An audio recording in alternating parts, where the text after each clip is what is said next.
This week on Investigating Pathways, I'm joined by Arjun Lall.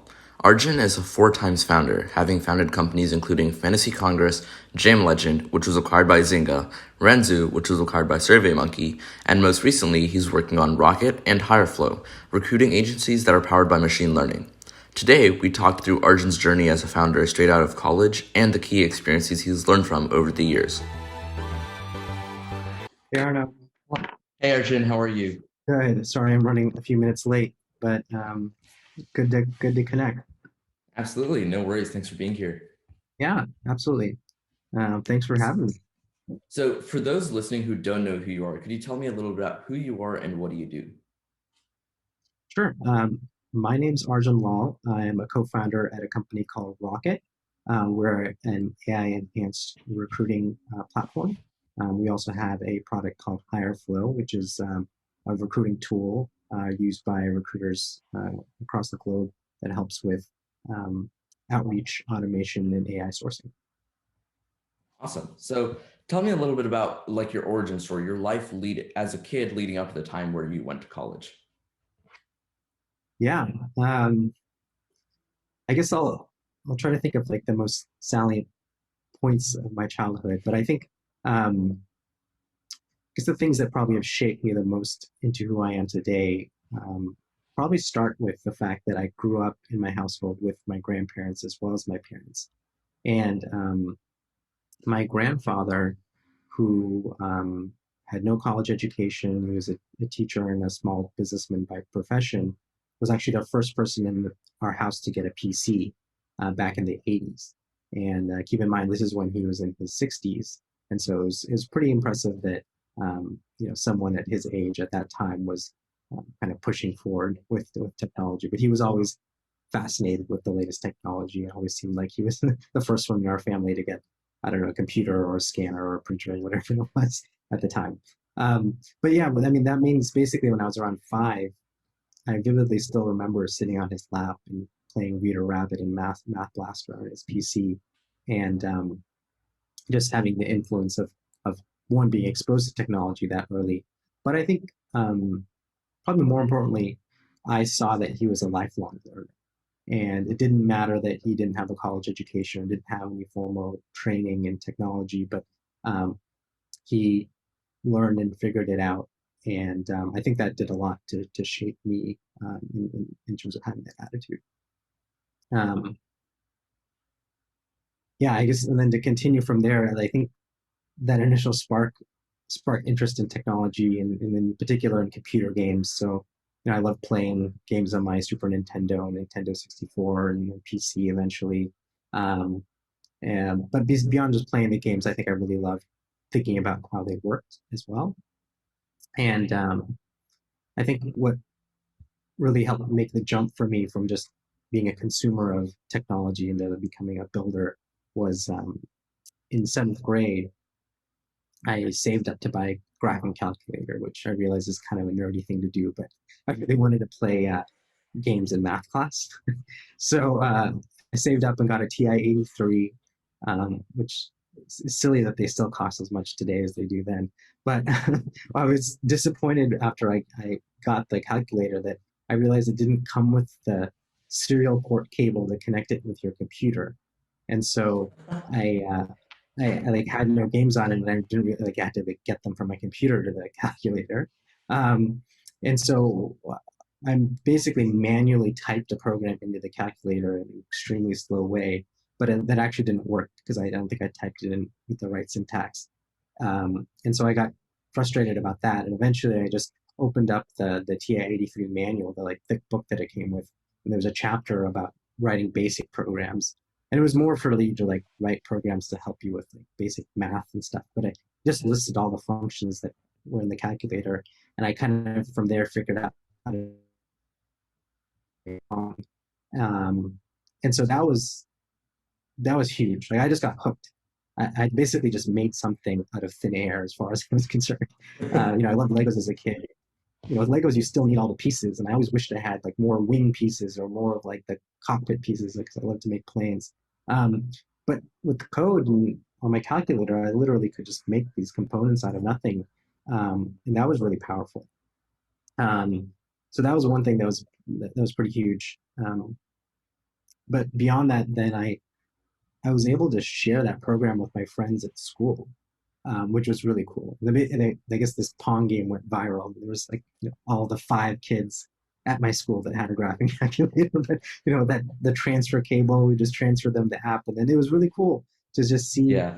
um, my friends playing a game that I had built. And so I think that not the ability to make it, but then share it, that was extremely powerful. And I think that shaped a lot of my desires and interests moving forward from there. That's Uh, awesome. That's really yeah. cool. Um, Yeah. yeah. So Yeah. So I could leading talk more about the things I did through middle school, high school.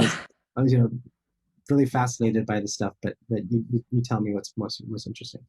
Sure. So now I'm curious, going off of like these few experiences that you talked about, what was your college experience like? Where'd you end up going? What'd you end up working on? I know you founded a company there, right? So tell me a little bit about that. Yeah. So I went to college in a school called Claremont McKenna outside of LA, and I, I mean, I'll quickly say that through the rest of middle school, high school, I was really fascinated with computers and programming, and taught myself more and more, and built some software that I sold to other classmates and things like that during the dot-com boom when there was all sorts of like money flowing around. Um, but by the time I got to college, I knew I liked programming, but I wasn't sure if that was what I wanted to do for sure. I ended up majoring in economics, but um, I was always had some side project going, just like I did in middle school or high school. There was always some side project I was working on.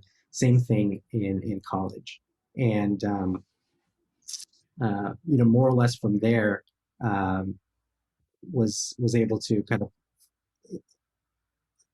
learn more about technology and building things. And luckily, one of those projects did end up turning into my first company.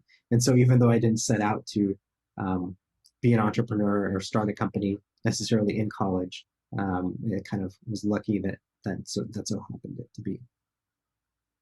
Got it. So let's talk a little bit more about the company that you ended up starting, right? So I'm curious, most high school, or most college students these days, at least from what I know, are like, yeah, I'm going to go intern for like XYZ big tech firm. How come you were more interested in like working on your own projects, and how did that eventually segue into building your company? Yeah, I think first of all, I think I was lucky. Like I brought my grandfather up before, but I'm lucky that both my grandfather and my dad were both in business, and they were in business in ways that they went into things they didn't know anything about. My grandfather at some point was cutting deli meats as a grocer in England, and he was a lifelong vegetarian, but he figured it out. And my dad was a trained physician, but he went into real estate, and so I think having that frame in my mind, one, made me comfortable jumping into things I didn't know, but also I think I was very clear that I did want to start a business, and along with just the excitement of seeing the first dot-com bubble and everything that happened there, made it very clear to me that I knew I wanted to start a company. It was just a matter of when. And I think at the time, when I was in college, I did first of all do internships. I had an internship at Bear Stearns, the investment bank, before my senior year, and I thought I would probably go work for a few years and then start a company. And just so happened that I kind of lucked into it before that. Um, but uh, I was lucky in a way. I was able to kind of do dual paths. So I had different side projects, but uh, more or less what became my first company called Fantasy Congress was um, an idea of my co-founder, but just at that time a friend, and he knew I was interested in building software on the side of what I was doing in the class, and he said, "I have this crazy idea. All my friends play fantasy football, and they think it's so much fun. Politics. Can we make fantasy Congress where you pick members of Congress and draft them and make a fantasy game out of that?" And I thought that sounded interesting enough to work on. And so we worked on it during the school year. And then during the summer, I had an internship at Bear Stearns, the investment bank. And so I would spend all day slogging away doing that. And then I'd come home in the evening and I'd work on fantasy Congress at night. Um, and so I kind of tried to do both, basically. But luckily we launched Fantasy Congress in the fall after that, and had some good success early on, which helped us on our way. Got it. So tell me a little bit about what the process was like for you to work as an intern at, you said Bear Stearns, work on your own company, and then also have the whole like stress load of college at the same time. How did you manage all of that? Yeah, I when I think back to it now, I'm somewhat impressed. I think you just have this mentality of just working a lot and working all the time, I suppose. But I had fun in college too. But I think because I was just so interested and had so much fun building things and then in coding, that it didn't feel as much like work. It almost just felt like something I was doing to enjoy, um, what free time I did have. And I think there was some excitement around it. I was also lucky and was clever in terms of getting some of the work I did for Fantasy Congress to count as credit for some of my computer science classes and some of my other classes as well. So I tried to, be smart about, getting some amount of work to count for two things. But definitely that summer where I was doing the banking internship and this was a bit crazy, but somehow made it work. And then luckily by senior year when we launched Fantasy Congress, I was ahead on classes, and so I was able to take a lower course load to actually run that business in parallel when it got much more time consuming. Awesome. So once you graduated, did you continue working on Fantasy Congress? Did you work somewhere else? What did you end up doing once you graduated Claremont McKenna? Yeah, so I guess just to tell the story of Fantasy Congress a little bit more, but we launched it in 2006, right before the congressional elections in the fall, and Good so the timing. timing was really good. And we started using it in a class, a government class at college. We had like a few hundred people basically playing it, and our professor told some other folks at the college about it, and the the school basically helped us pitch the story to some publications, and the New York Times picked it up, and so we got New York Times coverage, and from there it was just gangbusters. We were all over the media on cable news, Time Magazine, LA Times, like most major news outlets, and basically the site went from being 400 users used in the class to 40,000 users in a couple of weeks, and it Wow. was just crazy insane growth. Our databases were crumbling. I didn't know how to like index our database, and like we had all sorts of problems that were quickly solved once I figured these things out. But it very much went from side project to wow, this is credible. There's interest. There's actually something here, and we had to make the decision of do we now take this as a full time company, or at the time I was also applying to jobs, and so do we go down that path? And so we decided to take the path of running it full time.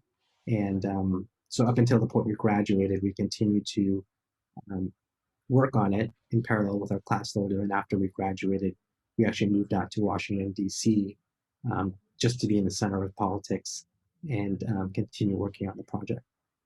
Wow, that's some commitment. So yeah, so when did you end up moving away from Fantasy Congress and how come? Yeah, we ran Fantasy Congress for about a year after we graduated. So I think all in all, the project we were roughly 2 years old at that point. Um, we went away from it just because we weren't making enough money on the product to feel like it was really going to be worth it. We found we had a really strong following in the educational sector, so a lot of high school and college teachers were using it in the classroom as a tool to teach about current events and government. But it was a difficult sector to get to pay or to monetize, and so we never really cracked the nut on that. And we made ends meet by basically contracting and consulting our own effort, or my co-founder just apps for other organizations. And so we built an app for the Politico and the Sunlight Foundation and other organizations. And so that helped us pay the bills. But we quickly realized that we'd probably just end up turning more into software consultants than really being able to pursue everything we Mhm. wanted to do with Fantasy Congress. So we decided to shut that down and try our role in another type of product altogether. Got it. So I know the second company you ended up founding after Fantasy Congress was Jam Legend, right? So Mhm.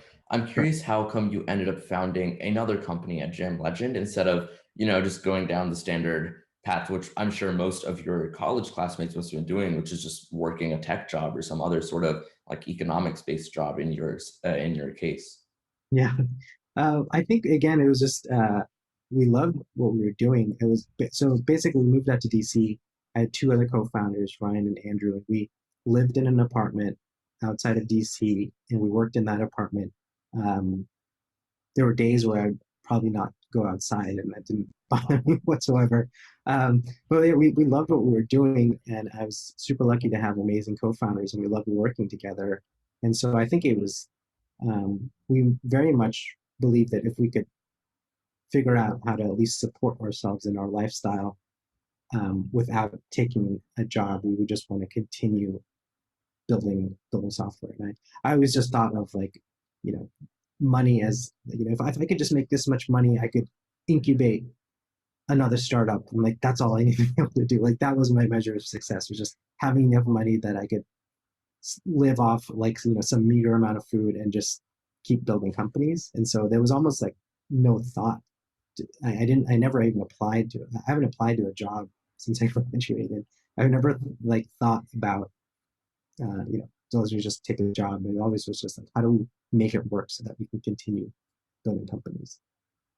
Got it. So tell me a little bit about the risk analysis that you did. I'm sure you had some point after winding down Fantasy Congress that you were like, does it make sense for me to go to a normal job or do I just found another company? So tell me sort of about the risk analysis that you did. How did you justify the risk to yourself that, I don't know if I'm going to have a successful company, if I'm going to make money, but it's worth it anyways? Yeah, I think you know part of it is that we had just graduated. We didn't have very far to fall in a way. So I think that was part of it, right? Like when you're early on, you're we didn't I didn't have any responsibilities. I had minimal costs. We were really lucky. We had a dirt cheap rent. Um, and because of a family connection from my co-founders, and so like basically like we had a lot to help us out. First of all, just on like minimizing the downside. I was pretty lucky knowing that I could, if all things went bad, I could just go crash on my parents' house and like live back at home if I really needed to. Like that. So again, like the worst case scenario was actually not that bad. It was actually like very good compared to most people in the world, right? And then I think it was actually interesting. Right around the time we were shutting down Fantasy Congress, we were not unsure what we were doing next. We actually went to South by Southwest. This was 2008, and we just figured it would be a good chance to just expose ourselves and meet people and see what might happen. And in a crazy enough way, we ran into Jeff Bezos at an event there, and he talked to my co-founders and I about his regret minimization framework. And I think that was also important, which is just what would we regret more? And so I think that was really helpful. It's like we would definitely regret not having taken a stab at starting something new, and I think that helped. Versus if the roll of the dice fails, that didn't seem like it'd be so bad. Awesome. So I know you've mentioned your co-founders a few times already, but tell me a little bit more about them, right? How did you all get to meet? How did you get to know them well enough that you were like, you know what, it makes sense for me to start a company with them? Yeah, I think so. All three of us went to Claremont McKenna together. We're all the same class. Andrew and I had classes together, kind of more on the accounting econ side, and then Brian and I had classes together on the computer science side. Um, and so I had gotten to know them both independently from that perspective. When we decided to work together, we were not necessarily deciding to work together as co-founders. It more just seemed like, oh, we wanted to build something together. And sorry if I cut out, but was just more or less saying it was just decided to build something together. It was a very different calculus than committing to we're going to start a company together, we're going to live and work together for a few years. I think had I even known that, it would have felt like a bigger deal, but it didn't feel like a big deal at the time. And luckily, we found a good working vibe as we worked together. Um, and I think that made more it made it more comfortable to decide to turn Fantasy Congress into a company because we knew that there was a good dynamic in the team and we complemented each other really well in our skill sets. So I feel really lucky that that all happened to work out. And I think that was one of the reasons why we started Jam Legend, because we had a good team.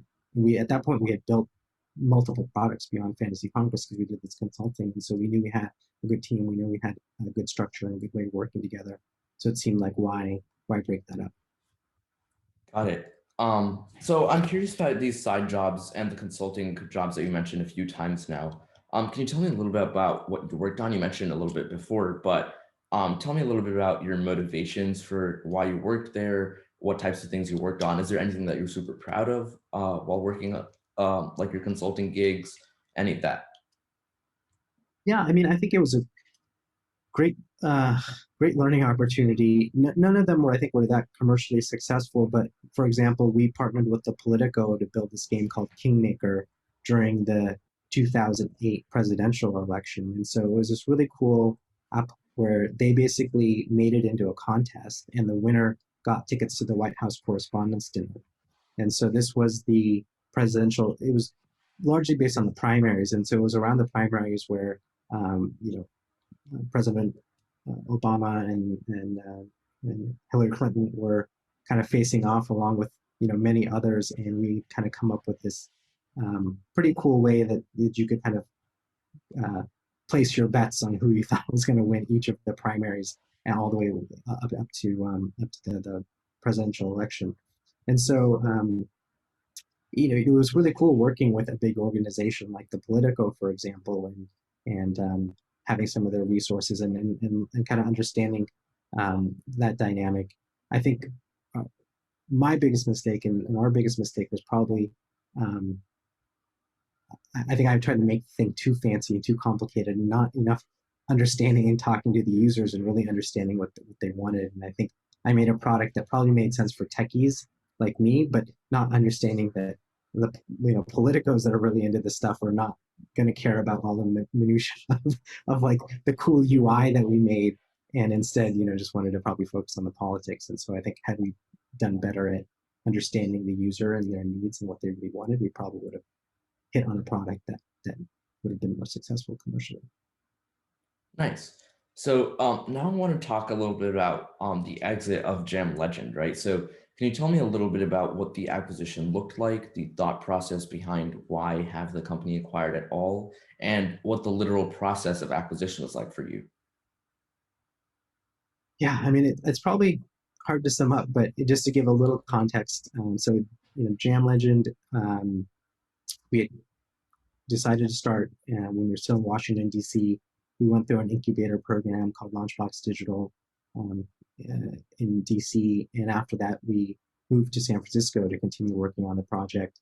It was a strange time right around the 2008 banking crisis, and we managed to fundraise an angel round, but it was definitely difficult getting it off the ground. But we then, struck upon some real product market fit and had some pretty incredible growth and grew to, I think, close to 1 million monthly actives, a little shy of that. And it was pretty amazing to see some of that growth.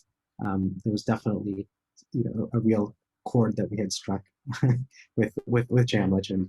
At some point in that, Zynga had reached out about interest in acquiring our company, and I think my co-founder Andrew is probably the more magician behind all this M&A and kind of business side of things. But he did have some conversations with them. But eventually, at some point, we said, "No, look, we're just so excited about everything we can do on our own. We had no interest in selling whatsoever." Um,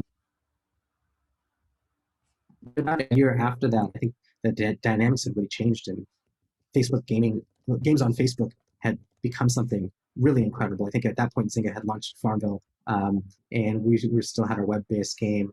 And we tried making a Facebook version of Jam Legend, but it just didn't take in the same way. And so we started to realize that, oh, look, maybe this Zynga company actually is doing something pretty amazing, and they know what they're doing. And we probably felt less assured about our future path. And so I think at some point, there's just this like this balance between how confident and bullish you are, and then how you feel about the viable alternatives. And so more or less, at that point a year later, we reopened up those conversations, and we're talking to several other companies as well. And we ended up choosing Zynga because they seemed like the best fit, and we were most excited about that option. Got it. So, what did you end up working on once the company was acquired by Zynga? Did you end up at Zynga for a few months, a few years? And if you did, what were you working on there? Yeah, so Zynga acquired Jam Legend, but then they shut down the product, and so basically uh, we basically I had a choice of, do you want to be an engineer at Zynga, or do you want to be a product manager at Zynga? And so I was interested in exploring what product management was. I'd been primarily coding with most of my time prior to that, so I decided to become product manager, and they put our team onto Farmville, which um, I feel amazingly lucky about because it was an extremely successful product with a really amazing team. And so I immediately got to work with some really talented product managers, and I learned a ton.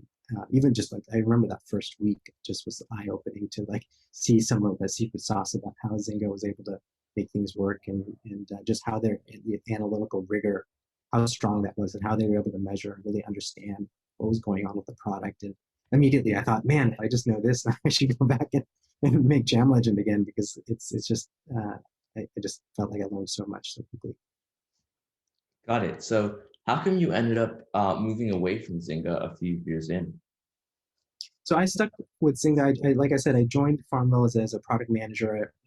I kind of worked my way up through the team there, into a lead PM, and then it was eventually director of product on Farmville. And so I managed our team of about 15 PMs there.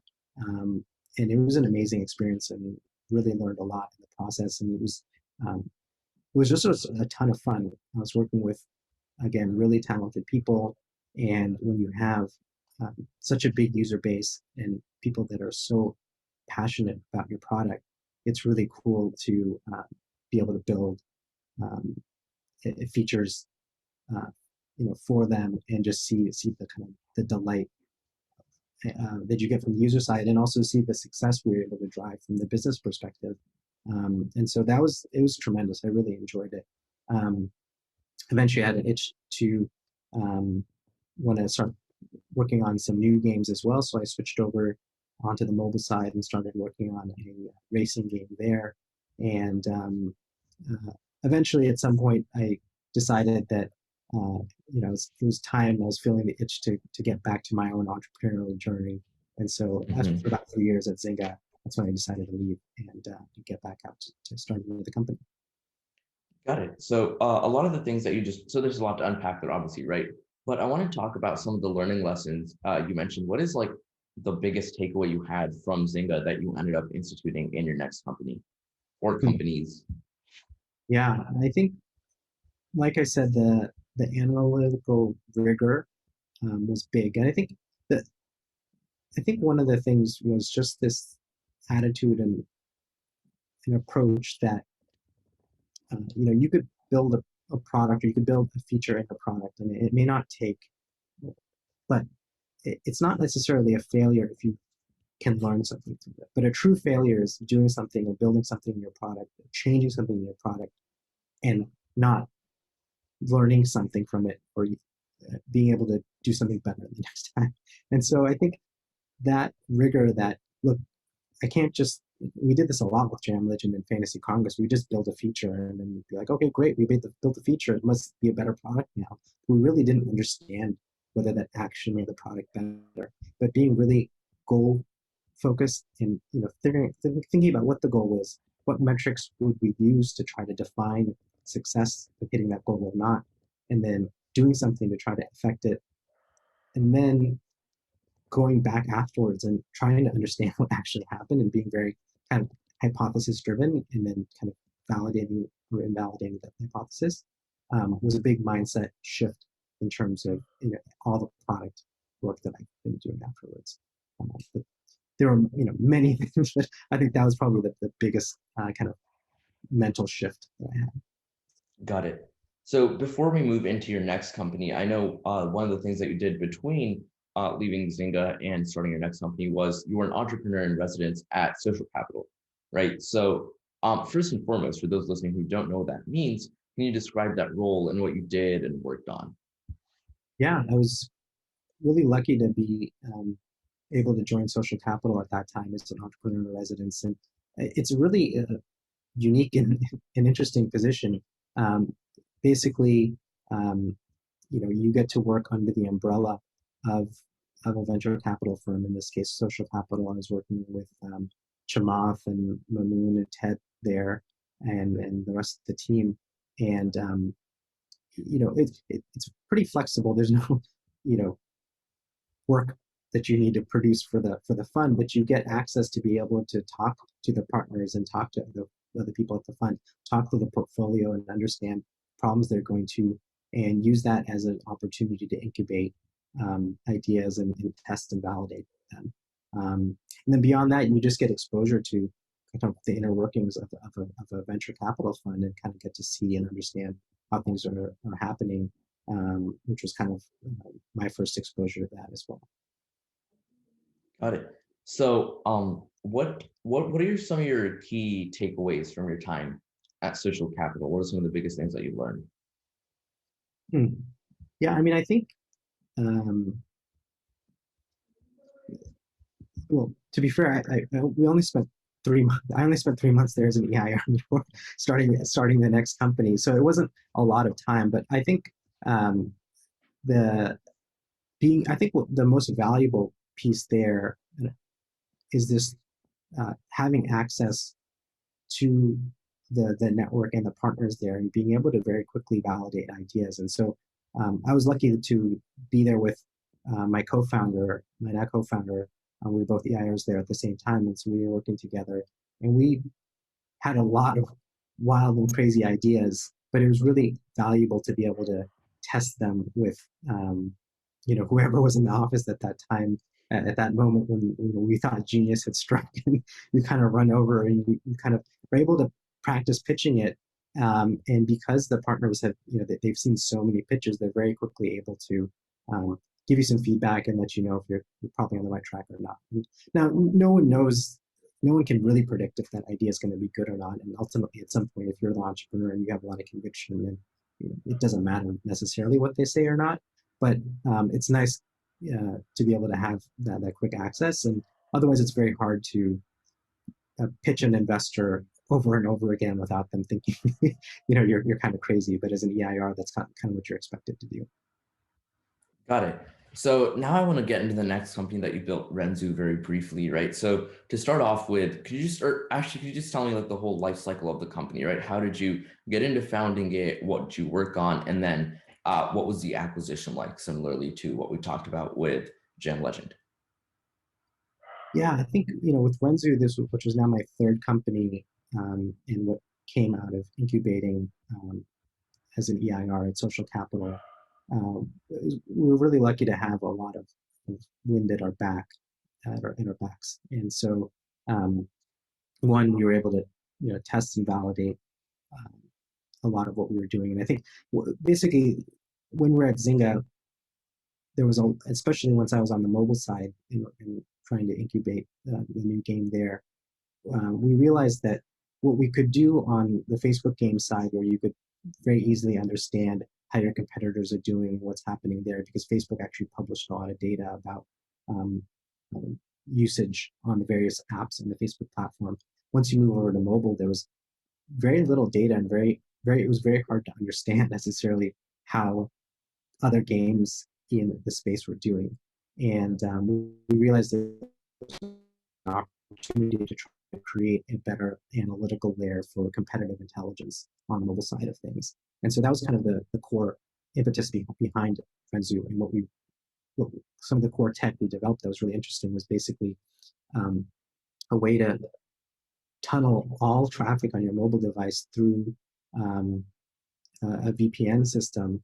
And so we were able to use that with people that opted in to be part of a panel in the same way that like a Nielsen television box, like perhaps which TV programs you use, we're able to track and understand which mobile applications they're using, and from that panel extrapolate out and understand broader usage patterns around which apps have not are just downloaded a lot, but which apps are actually used and engaged on deeply. So that was the core technology that we built. And we were in the process of fundraising for a Series A after we'd done our angel round, and around that same time, Chamath at Social Capital, who led our angel round, had a friend, Dave Goldberg, who was the CEO of SurveyMonkey, and I think he was just casually mentioning our company to Dave, and Dave thought what we were doing was pretty interesting, and so Chamath put us in touch, and my co-founder and I went to meet with Dave, and we just thought it was probably more of a partnership opportunity, and then that actually ended up turning into an acquisition discussion, and it was really difficult because at the time we had a term sheet to raise a Series A that we could have been forging our own path forward, and then SurveyMonkey had kind of more or less expressed interest in going down an acquisition path, and the company was only 8 months old, and so it was really difficult to kind of hand over the keys at that point. But Dave Goldberg was such a phenomenal leader, and after a few meetings with him, it actually he made it clear that our product would be more successful under the umbrella of SurveyMonkey, given a lot of the products that they had already been building on the PAN side of things and around the data space. And my co-founders and I were also just really, really excited to work with Dave Goldberg as just a legend, and opportunity to work with him closely and learn from him. And it's so sad that he unfortunately passed before that deal closed, and we never really even had a chance to get to work alongside him. But I think largely because of who he was and his charisma and his vision for integrating Renzu with SurveyMonkey, I think it sold us on kind of pursuing that acquisition. Awesome. So I'm curious, you had mostly been like game developer in terms of your coding experience. How did you get from there to building product intelligence metrics? I think, I loved working on games. I still miss building games, but it's a really difficult business. Even a company like Zynga, with all the resources that they had, it was not a guarantee. There's no guarantee that if you built a game that it was going to be successful. I mean, commercially, I think it's just really difficult to build a business around gaming where you can make hit after hit after hit to sustain that business. And so what I realized is that as much as I enjoyed that, I kind of thought, well, what I would rather sell the shovels and pickaxes to the gold miners than be out there mining for gold. And so that's where I think we got excited about, well, what are the layers of, or what are the pieces of value that game developers, for example, may need and find value in. Hence, we kind of came upon this concept around the competitive intelligence, and so that was kind of the big shift to now thinking about what is a product or service we could sell to the games industry versus actually building the game itself. Awesome. So now I want to talk a little bit more about like top level learning lessons and stuff like that. I'm going to move a little bit away from Rocket because I know you mentioned it towards the beginning. But yeah, so thus far you've run companies from anywhere from like 1 to like 3-ish years, right? And then you've managed to get them acquired, or you've like scaled them down. So I'm curious, with Rocket, what's kept you there so much longer than other companies? What is, well, I know I said I'm not going to talk very much about Rocket, but apparently we've wound back up there. But what's kept you working at Rocket and interested in continuing it on the day-to-day relative to other companies? Yeah, I mean, I guess first of all, just in terms of the context, I with every company I've started, I've always hoped that I would be working on them for, 10 years plus, and there would be, some massive success, in such that I could work on them for a long time. And so I think, in a weird way, because I've started now 4 companies, and now I'm close to pretty much at 4 years since starting Rocket, and it is the longest I've been at any one company or that I've founded or worked at, I guess. But it's not that I ever intended the other companies to necessarily reach an end that soon. But I think that probably just speaks to um, how well things are going with Rocket. First of all, I just feel really lucky to work with such a good team. I think that makes such a big difference. Both my co-founders and or the rest of the team there are really stellar. And during the beginning of the lockdown after COVID, um, about 3/4 of our clients came to us and said, "Okay, we're not hiring anymore. We gotta um, save our money and be more careful." And so our business like basically fell out from underneath us. But having we took that as an opportunity to do whatever we could to um, work harder and like figure out our way through it. And we spun out a product called Parachute List, which was there to help those that were laid off and a lot of the layoffs, and help match those candidates with recruiters. And we were trying to be, do whatever we could to help in that situation, and also kind of find ways to continue to build the company. And so, when you have a team like that that's able to kind of pivot on a dime and go through the ups and downs, it just tells you a lot. And so I think for those reasons, like, just we're excited to continue building and growing what we already have. Awesome. So now looking at the big picture of every company you've worked in, founded, other than product or idea, which for you in almost every case was like really good, what do you think it took you to build, scale, and for some of them, sell your companies, right? If you have to narrow it down to like, I don't know, 2 to 3 things, what would those be?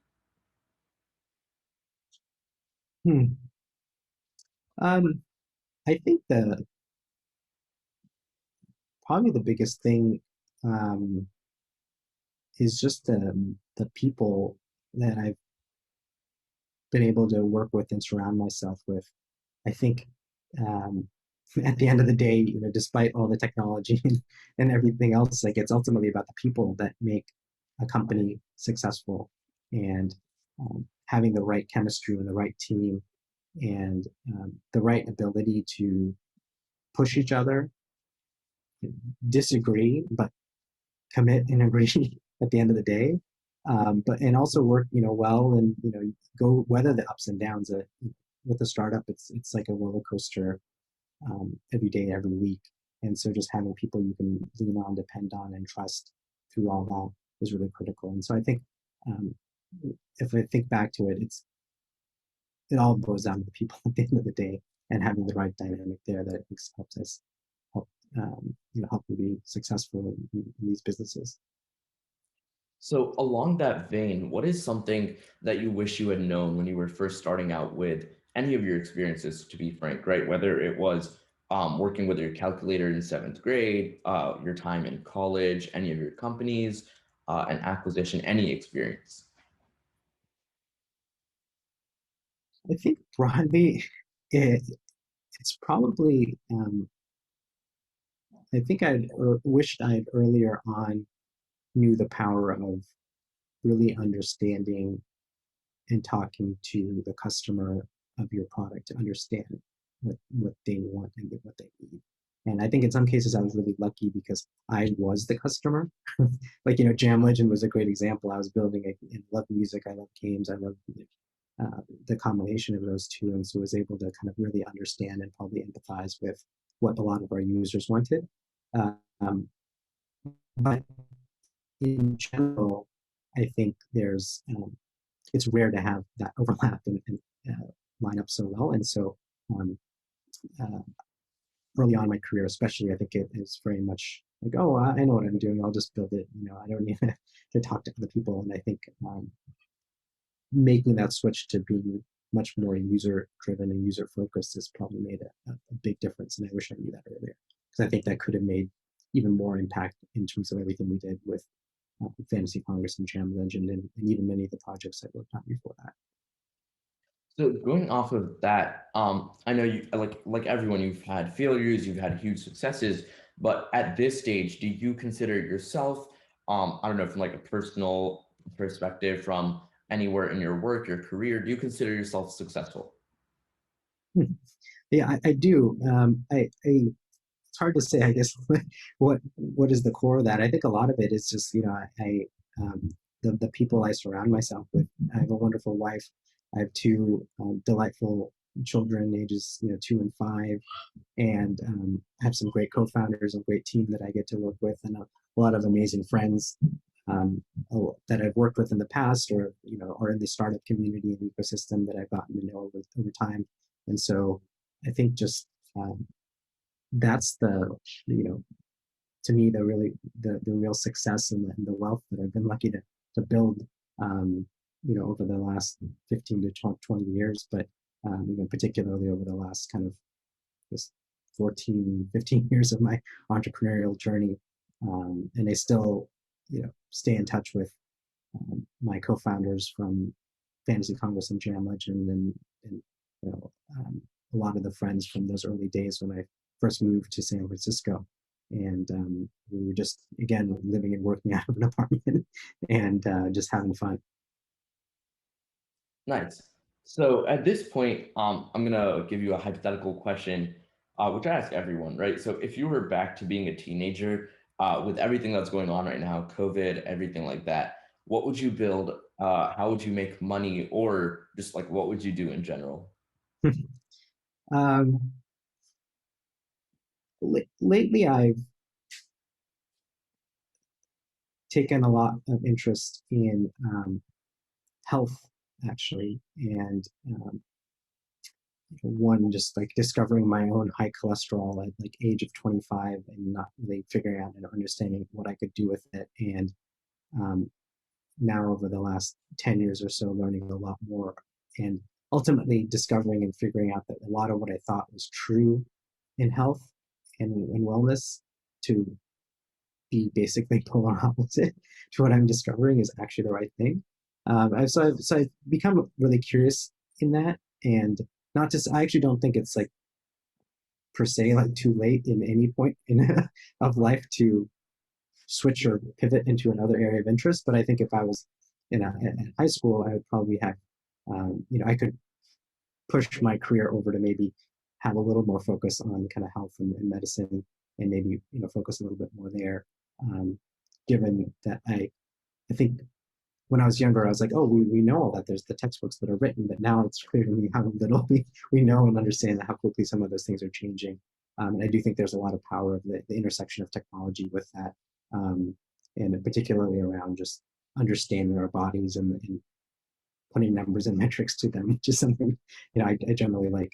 That's something that I find potentially really interesting. I also do think there's a lot of opportunity and room for both um, uh, both kind of the health and nutrition and food system, as well as the environment and the kind of interplay between the two. And when you just look at our food system and our agricultural practices there, and what type of impact that can have on um, climate change over the next decades, there's actually such a tight link between the two, and I do think there's a lot of opportunity there as well. And I think putting more energy against that will make a big difference. Awesome. So the final question that I ask everyone who comes on is, what is your favorite number? And because I think that every number has some form of significance behind it, how did you end up with that as your favorite number? um, I'd say my favorite number is 9. And it's interesting because I think as some influence from my grandfather, like I said, he's really into technology. He didn't have a college degree, but he was really into math and numbers, and was really passionate about something called the magic square, which is basically an arrangement of numbers in a grid. Um, and no matter which way you total them, up or down, left or right, or diagonal, it would total into the same number. And the most basic one is a box of 3 by 3, which is 9 numbers, and you could lay that out into a magic square. And somehow, like, that seemed really interesting and special to me. And my grandfather thought that there was like this real power in nine, and just in a weird way, like the 3 by 3 make nine, and like three, it just like it feels like a very perfect number in a weird way. I don't know why, but I think like in my mind it's kind of embedded in that way, and so that's why nine is my favorite number.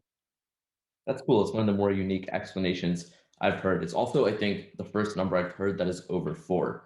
So definitely unique. But yeah, I think answering that question brings us to a really nice close. So yeah, I wanted to thank you so much again for taking the time out to meet with me today and coming on the podcast. Thank you so much, Anya. Really appreciate it.